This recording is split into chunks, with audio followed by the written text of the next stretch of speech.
So first of all, I really want to congratulate the Stahlbaum family. You're all now able to complete 5K with minimal to no stopping. That's a huge achievement.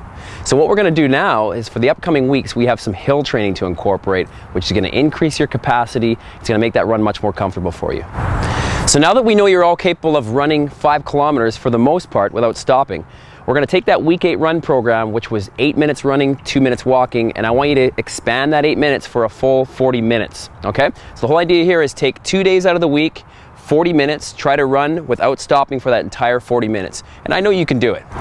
So for the other 2 days of your workout program, we're going to incorporate some interval training. And for that, we're using hills. So what I want you to do is you're going to pick a hill in your neighborhood that is approximately 50 meters, maybe a little bit longer. And we're going to do repeats on that hill. What I mean by that is I want you to start at the bottom of the hill. You're going to sprint to the top of the hill as fast as you can, get right out of your comfort zone.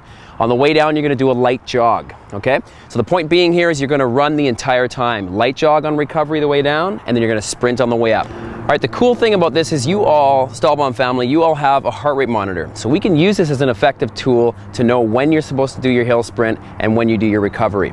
So what you're going to do, I'll go over an example so everybody's clear on this, but this is a generalization. 180 minus your age gives you your lower cardiovascular training heart rate. Right? So if we use an example of someone who's 40 years old, 180 minus 40 gives you 140. Now what you do is you bump that 20 beats per minute up, right? 140 to 160 is now your training zone. Now that's a zone where you're metabolizing fat calories effectively and you're challenging your cardiovascular system. For a hill sprint or interval training, you need to get beyond that upper edge, right? So when you're doing your sprints up the hill, your goal is to get beyond 160 if you're 40 years old, okay? And pretty far beyond, as much as you can. On the way down, your recovery, of course, your heart rate's going to drop back into that 140 to 160 zone. You're going to let yourself recover until you hit about 140, 150, somewhere there, but not below 140, right? So it's not complete recovery, okay? So here's the thing about hills. They are tough and they can be mentally defeating.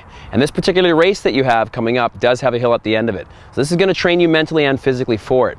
Now here's a couple tips. When you're going up a hill, try not to look at the top because that'll throw you off. Try to look about 10 steps in front of you and that'll keep you moving. Another quick tip is try not to plant your entire foot or your heel. The more of your foot you plant, the more muscle fibers you recruit in your legs, which drives your heart rate up. So what we want to do is stay on the ball of your feet.